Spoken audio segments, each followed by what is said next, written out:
আগের ভাগে আপনারা দেখেছেন। তুমি? ভয়ের চোটে গোমতীর চোখ মুখ শুকিয়ে গিয়েছিল। নর্তকীর পোশাক পরা একজন মহিলা তার সামনে দাঁড়িয়েছিল। তার সারা শরীরে গভীর ক্ষত ছিল, আর সেখান থেকে পোকামাকড় বেরিয়ে আসছিল। চোখের মণি সাদা হয়ে বাইরের দিকে বেরিয়ে আসছিল। সে একবার মেঘনার দিকে তাকালো, আর মেঘনার হাতের সেই রক্ষাসূত্র তক্ষুনি ছিঁড়ে ওখানে পড়ে গেল। আর ঠিক সেই সময় ওই আত্মা আবার মেঘনার শরীরে প্রবেশ করল, আর মেঘনা তার মাথাটাকে পিছনের দিকে ঘুরিয়ে তার মায়ের দিকে বিভৎসভাবে হাসতে হাসতে বলল, কি বলেছিলাম আমি তো নিজের প্রতিশোধ নিয়েই ছাড়ব গোমতী। আমায় তো নিশ্চয়ই চিনতে পেরেছ। গোমতী ভয় কাঁপছিল, তার চোখ দিয়ে জল গড়িয়ে পড়ছিল, আর সে বিড়বিড় করে বলছিল, হতে পারে না, এটা হতে পারে না। কিন্তু সামনে দাঁড়িয়ে থাকা মেঘনার অদ্ভুত হাসি তার মনে আরো ভয় ধরিয়ে দিচ্ছিল। ওই হাসির পেছনে ওই আত্মার বলা কথাগুলো গোমতীর অন্তরকে ক্ষতবিক্ষত করছিল। তোর কর্মফল তুই পাবি, কিন্তু এত সহজে নয়। যেভাবে আমি কষ্ট পেয়ে মরেছিলাম, সেরকম নিজের চোখের সামনে তোর মেয়েকে কষ্ট পেয়ে মরতে দেখবি। গোমতীর হৃদয় কেঁপে উঠল, তার চোখে মুখে ভয় এবং চিন্তা একসাথে ফুটে উঠল, যেন কোনো পুরনো রহস্য তার চোখের সামনে হঠাৎ করে জীবিত হয়ে উঠেছে। সে কেঁদে উঠল এবং কাঁপা কাঁপা স্বরে ওই আত্মার কাছে নিজের মেয়ের প্রাণ ভিক্ষা চাইতে লাগল। সে বারবার এই কথাই বলছিল, তুমি চাইলে আমাকে মেরে ফেলো, কিন্তু আমার মেয়েকে ছেড়ে দাও। আমি আমার মেয়ের প্রাণ ভিক্ষা চাইছি। তুমি আমায় মেরে ফেলো, কিন্তু আমার মেয়েকে ছেড়ে দাও। এটা বলতে বলতে কাঁপা কাঁপা হাতে গোমতী নিজের গলায় নিজেই ছুরি রাখল। তার চোখ থেকে জল পড়েই যাচ্ছিল, কিন্তু তার অবস্থা দেখে মেঘনা আরও জোরে জোরে হাসতে লাগল। আর সে গোমতীকে বলল, নিজের মেয়েকে কষ্ট পেতে দেখে তোমার খুব কষ্ট হচ্ছে না? তুই ভুলে গেছিস আমার সঙ্গে কি হয়েছিল? প্রায় ৩৫ বছর আগে রাজস্থানের রাজমহলে একজন নর্তকী চন্দ্রমুখী নৃত্য করছিল। রাজা এক দৃষ্টিতে চন্দ্রমুখীকে নৃত্য করতে দেখছিল, আর রানী এক দৃষ্টে রাজার দিকেই তাকিয়েছিল। চন্দ্রমুখীকে রাজা যেভাবে দেখছিল সেটা রানী স্পষ্টভাবে বুঝে গিয়েছিল। এই নর্তকী চন্দ্রমুখীর ইচ্ছে আমি খুব ভালো করে বুঝতে পারছি। নিজের রূপ দিয়ে রাজাকে ভোলাতে চাইছে, আমার জায়গা নিতে চাইছে, কিন্তু আমি থাকতে সেটা কখনো সম্ভব হবে না। আমি হতেই দেব না। গভীর রাত, চন্দ্রমুখী রাজমহল থেকে বেরিয়ে নিজের বাড়ির দিকে যাচ্ছিল। তখনই পেছন থেকে কেউ তার কাঁধে হাত রাখল। সে ঘাবড়ে গিয়ে পেছন দিকে তাকালো, তখন দেখল রাজা তার পেছনে দাঁড়িয়ে আছে। রাজা মশাই, আপনি? ভয় পেও না চন্দ্রমুখী, আমি তোমার জন্য এই নতুন ঘুঙুরটা এনেছি। তোমার পায়ে ঘুঙুর বড় ভালো লাগে, ভাবলাম তোমাকে উপহার দিই। কিন্তু রাজা মশাই, এর কি দরকার আছে? রেখে দাও চন্দ্রমুখী, ভালোবেসে দিচ্ছি। রাজার দেওয়া উপহার কেউ কখনোই অস্বীকার করতে পারে না। রাজা মাঝে মধ্যেই সবাইকে উপহার দিত, তাই চন্দ্রমুখী সরল মনেই সেটা গ্রহণ করল। কিন্তু জানলায় দাঁড়িয়ে রানী সমস্ত কিছু দেখছিল, আর এটা দেখে তার রক্ত গরম হয়ে উঠল। এই চন্দ্রমুখী এত সহজে হার মানবে না। কে জানে এমন কি জাদু করেছে আমার রাজামশাইয়ের ওপর? এমন কি করেছে যে রাজামশাই ওর মোহে পড়েছে? নিজের রূপ দিয়ে রাজামশাইকে ওর জালে ফাঁসিয়েছে। সেই জন্যেই রাজামশাই এখন আর আমাকে ভালোবাসে না। একে আমি এখন এমন অবস্থা করব যে কোনোদিনও নিজের মুখ আয়নাতে আর দেখতেও চাইবে না। রাজা রাজমহলে ফিরে আসার পর রানী চুপি চুপি চন্দ্রমুখীর দিকে গেল আর তার সামনে এসে দাঁড়ালো। রানীমা, আপনি এত রাতে এখানে? সত্যি সত্যি বলো, তোমার উদ্দেশ্যটা কি? তুমি কি চাইছোটা কি? তুমি জানো তো আমি গর্ভবতী। রাজার সন্তান আমার মধ্যে বড় হচ্ছে। রানীমা, আমি কিছুই বুঝতে পারছি না, আপনি কি ব্যাপারে বলছেন? আমি তোমার কথা খুব ভালো করে বুঝতে পারছি। বেশি না বোঝার ভান করো না, বুঝলে? আমার স্বামীর দিকে তোমার লক্ষ্য রয়েছে। নিজের রূপ দিয়ে আমার স্বামীকে ভোলাতে চাইছো তুমি, আমার জায়গা তুমি নিতে চাইছো। একটা কথা মন দিয়ে শুনে রাখো, আমি বেঁচে থাকতে সেটা কখনো সম্ভব হবে না। তারপরেও যদি তুমি রাজামশাইকে ভোলানোর চেষ্টা করো, তাহলে তুমি অনেক বড় শাস্তি পাবে। ব্যাস, অনেক হয়েছে রানীমা। আমি চুপ করে আছি মানে তার মানে এই নয় যে আমি কিছু বলবো না আর আপনি যা খুশি তাই বলবেন। আমি শুধু আপনার মহলে নৃত্য করতে আসি, কারণ আমার বাড়িতে আমার মা ছাড়া আর কেউ নেই, আর সেই জন্যে আমাকেই রোজগার করতে হবে। আপনি যেমনটা ভাবছেন আমার মনে সেরকম কিচ্ছু নেই, বুঝতে পেরেছেন? চন্দ্রমুখীর কথা শুনে রানীর রাগ আরও বেড়ে গেল। সে চুপি চুপি আবার মহলে ফিরে গেল, কিন্তু সারা রাত তার ঘুম এলো না। এইভাবেই সারা রাত কেটে গেল। পরের দিন যখন চন্দ্রমুখী মহলে নৃত্য করতে এলো, রানী সেই ঘরে গেল যেখানে চন্দ্রমুখী নিজের পোশাক পরিবর্তন করত। রানী চন্দ্রমুখীর পোশাক থেকে কিছু চুল সংগ্রহ করল, আর সে মাঝরাতে মহলের একটা নির্জন ঘরে গিয়ে পৌঁছল। ঘরের মাঝখানে সে একটা দ্বীপ জ্বালালো আর চারিদিকে একটা গণ্ডি কেটে দিল। রানী কিছু মন্ত্রোচ্চারণ শুরু করল আর নিজের হাতে একটা কালো রঙের পুতুল ধরল। সংগ্রহ করা চন্দ্রমুখীর চুল ওই পুতুলের গায়ে জড়িয়ে দিল এবং পেরেক গেঁথে দিল। এবার তুই দেখ তোর এই সুন্দর রূপ কেমন কদাকার হয়ে যায়। রাজামশাইকে তোর মোহে ফেলছিলিস না, এখন তো তোর এমন অবস্থা করব যে তুই একটু একটু করে মৃত্যু ভিক্ষা করবি। রানী কালো কাপড়ে নিজের মুখ ঢেকে নিল এবং চুপি চুপি সে মহলের পেছনে দরজা দিয়ে বেরিয়ে গেল আর চন্দ্রমুখীর বাড়ির দিকে রওনা দিল। মহল থেকে কিছুটা দূরেই চন্দ্রমুখীর একটা ভাঙা চূড়া বাড়ি ছিল। রানী ওই চন্দ্রমুখীর বাড়ির কাছাকাছি মাটি খুঁড়ে ওই পুতুলটাকে পুঁতে দিল। সবার থেকে লুকিয়ে সে আবার মহলে ফিরে এলো এবং নিজের কক্ষে ফিরে শুয়ে পড়ল। এমন কি হয়েছে তোর? কাল রাত অবধি তো তুই একদম ঠিক ছিলিস, হঠাৎ করে তোর কি হলো? দেখি তো, তোর আবার জ্বর আসেনি তো? বিমলা চন্দ্রমুখের কপাল ছুঁয়ে দেখল চন্দ্রমুখের কপাল প্রচণ্ডভাবে গরম ছিল। বিমলা বেশ কয়েকদিন বৈদ্যের কাছে গিয়ে চন্দ্রমুখীর চিকিৎসা করালো, কিন্তু তার অবস্থার কোনো উন্নতি হলো না, বরং দিনে দিনে তার অবস্থা আরও খারাপ হতে শুরু করল। তার চোখের তলায় গভীর কালি পড়ে গিয়েছিল, তার শরীর শুকনো কাঠের মতো হয়ে গিয়েছিল। চন্দ্রমুখী যে এতদিন নিজের সৌন্দর্যের জন্য পরিচিত ছিল, এখন এতটাই খারাপ দেখতে হয়ে গিয়েছিল যে নিজেকে আয়নায় দেখতে পারছিল না। আর যখন সে সাহস করে আয়নার দিকে দেখল, তখন নিজের রূপ দেখে তার চোখ দিয়ে জল বেরিয়ে পড়ল। সে মাটিতে বসে তার মুখ দুহাতে লুকিয়ে ক্রমাগত কাঁদছিল। তার কান্না বন্ধই হচ্ছিল না। তার সারা শরীর শুকিয়ে যাচ্ছিল, তার চোখ লাল হয়ে যাচ্ছিল, যেন তার শরীর দিনে দিনে দুর্বল হয়ে যাচ্ছিল। নিঃশ্বাস নিতে পারছিল না আর তার গলা কেঁপে যাচ্ছিল। সে কখনো তার মুখ ছুঁয়ে দেখত, কখনো আয়নার দিকে দেখত, তারপর মাথা নিচু করে কাঁদতে থাকত। এমন মনে হচ্ছিল যেন তার ভেতর কোনো আগুন জ্বলছে, যেটা তাকে খেয়ে ফেলছিল। তার চামড়া আস্তে আস্তে ঝুলে যাচ্ছিল আর সারা শরীরে প্রচণ্ড যন্ত্রণা হচ্ছিল। আর সে ক্রমাগত ভগবানের কাছে নিজের মৃত্যুর জন্য প্রার্থনা করত। চন্দ্রমুখীর অবস্থা দেখে তার মায়ের চোখ থেকে জল গড়িয়ে পড়ত। যখন তার অসুস্থতা বৈদ্য ধরতে পারল না, তখন তার মা তাকে তান্ত্রিকের কাছে নিয়ে গেল, কিন্তু কেউই তাকে ঠিক করতে পারল না। তন্ত্রের ক্রিয়া কালা জাদু করা হয়েছে তোমার মেয়ের ওপর, কিন্তু এটা ঠিক করতে পারে শুধু সেই যে এই কালা জাদু করেছে। সে ছাড়া আর কেউ তোমার মেয়েকে ঠিক করতে পারবে না। ও এইভাবেই কষ্ট পাবে, আর কেউই এতে কিছুই করতে পারবে না। কিন্তু আমার মেয়ে কার কি ক্ষতি করেছে? কে এমন আমার মেয়ের এত বড় ক্ষতি করলো? আমি তো কিছুই বুঝতে পারছি না। আমি তোমার কষ্ট বুঝতে পারছি, কিন্তু এই ব্যাপারে আমি তোমাকে কোনো সাহায্যই করতে পারবো না।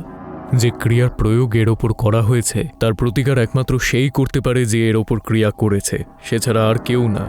কেউ হয়তো ঈর্ষান্বিত হয়ে তোমার মেয়ের ওপর এইরকম করেছে, কিন্তু তুমি চিন্তা করো না, একদিন না একদিন তাকে তার কর্মফল ভোগ করতেই হবে। কারোর সাথে খারাপ করা ব্যক্তির কখনো ভালো হয় না। নিজের কর্মফল সে নিশ্চয়ই ভোগ করবে। তুমি ভগবানের কাছে প্রার্থনা করো, হয়তো এতে একমাত্র ভগবানই তোমার সাহায্য করতে পারেন। তান্ত্রিক বাবাও হার মেনে নিয়ে সেখান থেকে চলে গেলেন। কিন্তু ওই দিনের পর চন্দ্রমুখীর অবস্থা আরও খারাপ হতে শুরু করলো। চন্দ্রমুখীর মা তার জন্য খাবার নিয়ে এলো, আর সে বিছানায় শুয়েছিল। তার মা নিজের হাত দিয়ে তাকে টেনে তুলল, আর ঠিক তখনই তার মা তার হাতে কিছু অনুভব করল। যখন চন্দ্রমুখীকে বসিয়ে দেওয়ার পর তার মা তাকে লক্ষ্য করল, সেটা দেখে চন্দ্রমুখীর মা ভয় পেয়ে গেলেন, কারণ চন্দ্রমুখীর পিঠের ওপর পোকা ঘুরে বেড়াচ্ছিল। আর তার কোমরের মাংস পুরোপুরি গলে গিয়েছিল। শরীরে হাড় বাদে আর কিছুই চোখে পড়ছিল না। বিমলা কাঁদতে কাঁদতে ওই পোকাগুলোকে কোমর থেকে ঝেড়ে ফেলল আর কাঁদতে কাঁদতে চন্দ্রমুখীকে খাবার খাওয়াতে লাগলো। সে ঠিক করে এক দানাও খেতে পারছিল না, আর সমস্ত খাবার তার মুখ থেকে পড়ে যাচ্ছিল। আমি আমার মেয়ের এত কষ্ট দেখতে পাচ্ছি না। হে ভগবান, আমার মেয়েকে যদি সুস্থ করতে না পারো তাহলে নিজের কাছে স্থান দাও, আর আমাকেও নিজের কাছে নিয়ে যাও। নিজের মেয়েকে এইভাবে দেখতে পারবো না। বিমলা চন্দ্রমুখীর পিঠে ওষুধ লাগিয়ে দিল এবং কাঁদতে কাঁদতে শুয়ে পড়ল। পরের দিন সকালে যখন চন্দ্রমুখী তার মাকে ডাকল, তখন তার মা কোনো উত্তর দিল না। চন্দ্রমুখী উঠে বসে দেখল তার মা মারা গেছেন। এই পৃথিবীতে তার মা ছাড়া আর কেউ ছিল না। চন্দ্রমুখীর চোখ থেকে জল গড়িয়েই পড়ছে। চন্দ্রমুখীর কাঁদার শব্দ শুনে তার প্রতিবেশীরা সেখানে গিয়ে জড়ো হলো। তার মায়ের শেষকৃত্যের জন্য তৈরি হতে লাগলো। মায়ের শেষকৃত্যের পর চন্দ্রমুখী নিজের বিছানায় মৃতপ্রায় অবস্থায় পড়েছিল। তখনই রানী তার বাড়িতে এলো। শুনলাম তোমার মা মারা গেছে, খুব কষ্ট পেলাম। আর তোমার এই অবস্থা দেখেও সব নিজের কর্মফল। তুমি নিশ্চয়ই এমন কিছু করেছো যার ফল তুমি ভোগ করছো।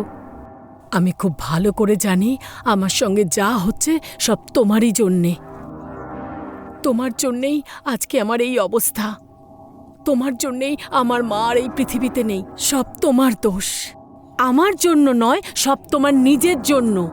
কি বলেছিলাম আমি? আমার থেকে তুমি দূরে থাকো। তুমি আমার জায়গা নিতে চাইছিলে, এবার দেখালাম তো তোমার আসল জায়গা। এমন অবস্থা করেছি আমি তোমার, না তুমি বেঁচে থাকতে পারবে না মরতে পারবে। তোমাকে এই অবস্থায় দেখে আমার খুব আনন্দ হচ্ছে। এখন এইভাবেই ভোগো, আর তিলে তিলে কষ্ট পেয়ে নিজের মৃত্যুর অপেক্ষা করো। রানীর মুখ থেকে যখন চন্দ্রমুখী সত্যিটা জানতে পারল, তখন তার চোখে মুখে ক্রোধ ফুটে উঠল।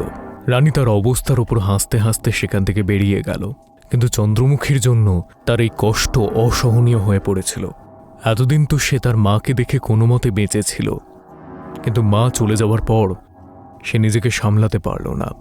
সে এতটাই কষ্ট পাচ্ছিল যে নিজেই নিজের প্রাণ নিয়ে নেবে বলে ঠিক করল। সে ঘরে পড়ে থাকা একটা ছুরি ওঠালো আর নিজের গলায় বসালো। তার চোখ দিয়ে ক্রমাগত জল গড়িয়ে পড়ছিল। তোর জন্যে আমার এই অবস্থা হয়েছে গোমতী। তোর জন্যেই আমার মা কষ্ট পেয়ে মারা গেছে, আর তোর জন্যেই আমি আমার জীবনটাকে আজকে শেষ করে ফেলছি। আমি অভিশাপ দিলাম আমি আবার ফিরে আসব, আর সেই দিন শেষ করে দেব তোকে আর তোর পুরো পরিবারকে। যেভাবে আমি তিলে তিলে কষ্ট পেয়ে নিজেকে শেষ করে ফেলছি, একই দৃশ্য তুই নিজেও দেখবি। তুইও নিজের মৃত্যু ভিক্ষা করবি, নিজের পরিবারের মৃত্যুর ভিক্ষা করবি, কিন্তু মৃত্যুর সুখ পাবি না তুই। চন্দ্রমুখী সেই সময় নিজে আত্মহত্যা করল, কিন্তু যেভাবে সে নিজের প্রাণ কেড়ে নিয়েছিল তার আত্মা মুক্তি পায়নি, বরং প্রতিশোধের জন্য এদিক ওদিকে ঘুরে বেড়াচ্ছিল। কিছুদিনের মধ্যেই রানীর প্রসবের দিন চলে এলো। তার প্রসব পীড়া হতে লাগলো। রাজবাড়ির ধাইমাকে সেখানে ডেকে পাঠানো হলো। রানী প্রচণ্ডভাবে যন্ত্রণায় কাতরাচ্ছিল। কিছুক্ষণ পর সে একটা বাচ্চার জন্ম দিল, কিন্তু সেই বাচ্চাটাকে দেখে ধাইমা প্রচণ্ড জোরে চিৎকার করে উঠল। বাচ্চা মারা গিয়েছিল এবং তার সারা শরীর নীল হয়ে গিয়েছিল। তার বুকের ওপর একটা তন্ত্রের চিহ্ন ছিল, যেটা দেখে ধাইমা অনেক কিছু বুঝতে পারল। কি হয়েছে দাইমা? অনেক বড় অনর্থক ঘটে গেছে। এটা একটা অশুভ সংকেত। ব্যাপারটা শুধু এইটুকুনিতেই সীমাবদ্ধ নয় রানীমা, যে আপনার বাচ্চা মৃত, বরং আপনার জীবনে আরও বড় অঘটন ঘটতে চলেছে। শুরুটা এখান থেকে হয়েছে। কোনো অতৃপ্ত আত্মা আপনার ওপর ভর করেছে। উনি আপনাকে নির্বংশ করবে। কোনো বাবাকে ডেকে নিয়ে এসে আপনার চিকিৎসা করান, না হলে সব শেষ হয়ে যাবে। এসব আপনি কি বলছেন দাইমা? আমি একদম ঠিক বলছি। আপনি পুজো আর্চা করান বাড়িতে, না হলে অনেক বড় অঘটন ঘটবে রানীমা। রানী তার বাচ্চার মৃত্যু শোক কাটিয়ে উঠতে না উঠতেই একদিন রাতে মহলে ঘুঙুরের আওয়াজ শুনতে পেল। সেই আওয়াজ শুনে রানীর পুরো শরীর ভয় কাঁপতে লাগলো। তার সারা শরীর ঘামে ভিজে গিয়েছিল এবং ভয়তে তার সারা শরীর কাঁপছিল। সে ভয়তে বিছানা ছেড়ে উঠে দাঁড়ালো, কিন্তু যেই সে সামনের দিকে তাকালো অমনি দেখতে পেল চন্দ্রমুখী তার সামনে দাঁড়িয়েছিল। তার শরীরে হাড় ছাড়া আর কিছুই ছিল না, সারা শরীর থেকে মাংস গলে পড়ে গিয়েছিল। আর সে ভয়ানকভাবে হাসতে হাসতে রানীর দিকে এগিয়ে আসছিল।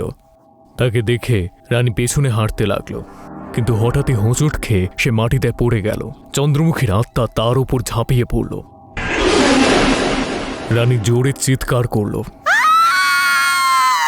তার চিৎকারে সারা মহল কেঁপে উঠল। তার চিৎকার শুনে রাজার ঘুম ভেঙে গেল। রাজা দৌড়ে এলো আর রানীকে বিছানার ওপর বসালো। কি হলো তোমার? তুমি নিচে কি করে পড়ে গেলে? আর তুমি চিৎকার করছিলে কেন? তুমি ঠিক আছো তো? না, ও এসেছিল, ও আমাকে মেরে ফেলতে এসেছিল। ও আমার বাচ্চাকেও মেরে ফেলেছিল। এখন ও আমাকে আর ছাড়বে না। কে কে তোমার বাচ্চাকে মেরে ফেলেছে? আর কে তোমাকে ছাড়বে না? চন্দ্রমুখীর আত্মা, সেই এসেছিল। তুমি তান্ত্রিককে ডাকো, না হলে ও কাউকে ছাড়বে না। কি? চন্দ্রমুখীর আত্মা? কিন্তু সে তোমাকে বিরক্ত করবে কেন? তুমি ওর কি ক্ষতি করেছ? ভয়ের চোটে রানী একটা কথাও বলতে পারল না। সেই দিন রাতটা কোনো রকমে কেটে গেল। পরদিন রাজা একজন তান্ত্রিককে মহলে ডাকল। সন্ধে হতেই মহলের মধ্যে তান্ত্রিক একটা গণ্ডি কাটল আর গণ্ডির মধ্যে অগ্নি প্রজ্বলন করে ওখানে বসে পড়ল। সে কিছু মন্ত্র পড়ে চন্দ্রমুখীর আত্মাকে ওখানে আসার জন্য নির্দেশ দিল। আর ঠিক তখনই রানীর শরীর জোরে জোরে কাঁপতে লাগলো আর সে জোরে জোরে হাসতে লাগলো। তুই ছাড় তান্ত্রিক, তুই কিচ্ছু করতে পারবি না। ও যা কিছু করেছে তার ফল ওকে ভোগ করতেই হবে। ওর জন্যেই আমার মা কষ্ট পেয়ে মরেছে। ওকেও আমি শান্তিতে থাকতে দেব না। না আমি ওর বংশবৃদ্ধি করতে দেব, না ওকেও বাঁচতে দেব। এই আত্মা প্রচণ্ড ভয়ানক হয়ে উঠেছে মহারাজ।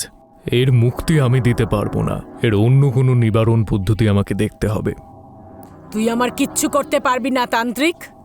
আমি আমার প্রতিশোধ নিশ্চয়ই নেব। তান্ত্রিক সবাইকে মহলের বাইরে বেরিয়ে যাওয়ার নির্দেশ দিল আর রানীকে মন্ত্রশক্তির দ্বারা মহলের চৌকাঠে দাঁড় করিয়ে দিল। সে ক্রমাগত মন্ত্র বলেই যাচ্ছিল এবং রানীর শরীরের ওপর ছাই ছুঁড়ছিল। রানীর ভেতরে থাকা চন্দ্রমুখীর আত্মা জোরে জোরে চিৎকার করছিল। তান্ত্রিক মহলের চারিদিকে ছাই দিয়ে একটা গণ্ডি কেটে দিল। কিছুক্ষণ ক্রিয়া পদ্ধতি চালানোর পর সে রানীর ওপর গঙ্গাজল ছিটিয়ে দিল। মহলের বাইরে থাকা গণ্ডির দরুন চন্দ্রমুখীর আত্মা মহলের বাইরে বেরোতে পারছিল না, আর গঙ্গা জলের স্পর্শের দরুন সে রানীর শরীরের ভেতর টিকতেও পারছিল না। এই জন্য তাকে রানীর শরীর ছেড়ে মহলের ভেতরে প্রবেশ করতে হলো। এই সময় রানী জ্ঞান হারিয়ে মহলের বাইরে পড়ে গেল। এই সুযোগে তান্ত্রিক মহলের দরজা বন্ধ করে দিল আর তার উপর মন্ত্রপুত তাবিজ আর রক্ষাসূত্র বেঁধে দিল, যাতে চন্দ্রমুখীর আত্মা সারা জীবনের জন্য ওই মহলের মধ্যেই থেকে যায়। আমি মন্ত্রশক্তির দ্বারা ওর আত্মাকে মহলের মধ্যে বন্দি করে রেখেছি। এক্ষুনি এই মহল ছেড়ে এখান থেকে চলে যাও, আর এত দূরে চলে যাও যে কখনো এখানে আর ফিরে না আসো। এটা এখন সারা জীবনের জন্য বন্ধ থাক। যদি কখনো এই দরজা খুলে যায় তাহলে সেটা তোমার বিনাশের কারণ হবে। চলে যাও, এক্ষুনি চলে যাও। রাজার কাছে আর কোনো উপায় ছিল না। সে রানীকে নিয়ে অনেক দূরে একটা ছোট গ্রামে চলে গেল। চন্দ্রমুখীর আত্মা হয়তো ওই মহলের মধ্যে বন্দী ছিল, কিন্তু তার অভিশাপে রাজা দরিদ্র হয়ে গেল। তার কাছে না থাকলো কোনো টাকা পয়সা, না কোনো সম্পত্তি। সময় কাটতে লাগলো। রানী 7 সন্তানের জন্ম দিল, কিন্তু প্রত্যেকবার সন্তান জন্ম নেওয়ার কিছুক্ষণের মধ্যেই মারা যেত। প্রত্যেক নতুন স্বপ্নের সাথে একটা নতুন করে আতঙ্ক সৃষ্টি হলো। 11 বছর বাদে রানী একজন কন্যা সন্তানের জন্ম দিল, কিন্তু ওই সময় রাজার মৃত্যু হলো। ওই দিনের পর থেকে রানীর ওপর অভিশাপ ফলতে লাগল। ধীরে ধীরে রানীরও সেই অবস্থা হতে লাগলো যেটা চন্দ্রমুখীর হয়েছিল। তার চোখে সেই শূন্যতা, সেই ভয়, সেই চিন্তা ছিল। বছর ঘুরতে লাগলো। তার মেয়ে মেঘনা বড় হলো। একদিন খেলতে খেলতে অথবা কোনো অদৃশ্য শক্তির টানে মেঘনা তার পুরনো বন্ধুদের সাথে সেই মহলে পৌঁছে গেল। সেই মহল যেটা তান্ত্রিক মন্ত্রশক্তি দিয়ে বন্ধ করে দিয়েছিল। এমন মনে হচ্ছিল যেন ওই দরজা ওর জন্যই অপেক্ষা করছিল। যেই ওই দরজাটা খুলল, মৃত্যুর খেলা শুরু হলো। চন্দ্রমুখীর আত্মা রাজার বংশকে চিনে ফেলেছিল, আর হয়তো ওই আত্মাই মেঘনাকে বারবার স্বপ্নের মধ্যে দিয়ে ওই মহলের ছবি দেখিয়ে মেঘনাকে ওখানে টেনে এনেছিল। আমি বলেছিলাম না আমি আমার প্রতিশোধ নেবই। আজকে তোর চোখের সামনে তোর মেয়েকে কষ্ট পেয়ে মরতে দেখে আমার খুব আনন্দ হচ্ছে। আজকে আমি খুব খুশি হয়েছি। আমার মাও ঠিক এইভাবে কষ্ট পেয়েছিল, কিন্তু এই কষ্ট আর বেশিক্ষণ থাকবে না। গোমতী ফুঁপিয়ে ফুঁপিয়ে কাঁদছিল। মেঘনা এই সময় জ্ঞান হারিয়ে নিচে পড়ে গেল। পরদিন সকালে যখন তার চোখ খুলল, সে দেখল তার শরীরে মাংস বলে কিছুই নেই। তার মুখের সমস্ত সৌন্দর্য চলে গিয়েছিল, সমস্ত মাংস গলে গলে পড়ছিল, আর গলায় পোকামাকড় ঘুরে বেড়াচ্ছিল। তার শরীরে বীভৎস যন্ত্রণা হচ্ছিল। সে নিজের এই অবস্থা আর দেখতে পাচ্ছিল না, আর না এই যন্ত্রণা সহ্য করতে পারছিল। ধীরে ধীরে সেও চন্দ্রমুখীর মতো অসহায় হয়ে পড়েছিল। কাঁপতে কাঁপতে সে পাশে পড়ে থাকা একটা ছুরি তুলল এবং সেটা নিজের গলার কাছে ধরল। তাকে এই অবস্থায় দেখে গোমতী চিৎকার করে উঠল। সে নিজের মেয়ের প্রাণ ভিক্ষা চাইছিল, কিন্তু গোমতীর অবস্থা দেখে চন্দ্রমুখীর আত্মা জোরে জোরে হাসতে লাগল। মা, আমি আর কষ্ট সহ্য করতে পারছি না, আর সহ্য করতে পারছি না এই ব্যথা। এই ব্যথা অসহ্যকর। আমি আর কষ্ট নিতে পারছি না, তাই নিজেকে শেষ করে দেওয়া ছাড়া আমার কাছে আর কোনো পথ নেই। গোমতীর চোখের সামনেই মেঘনা আত্মহত্যা করল। গোমতীর কৃতকর্মের ফল আজ তার মেয়েকে ভোগ করতে হলো। এই সব দেখে সে সম্পূর্ণভাবে ভেঙে পড়ল। সে নিজের কৃতকর্মের জন্য আফসোস করতে লাগল। সে কাঁপা কাঁপা হাতে পাশে পড়ে থাকা ছুরিটা তুলে নিল এবং পরক্ষণেই সমস্ত কিছু স্তব্ধ হয়ে গেল। ওই দিন চন্দ্রমুখীর প্রতিশোধ সম্পূর্ণ হলো। ওর আত্মা এখন পুরোপুরিভাবে মুক্ত, কিন্তু মেঘনা এবং গোমতীর আত্মা না জানি কত যুগ ধরে ঘুরে বেড়াবে ওই পুরনো মহলে নিজেদের মুক্তির জন্য।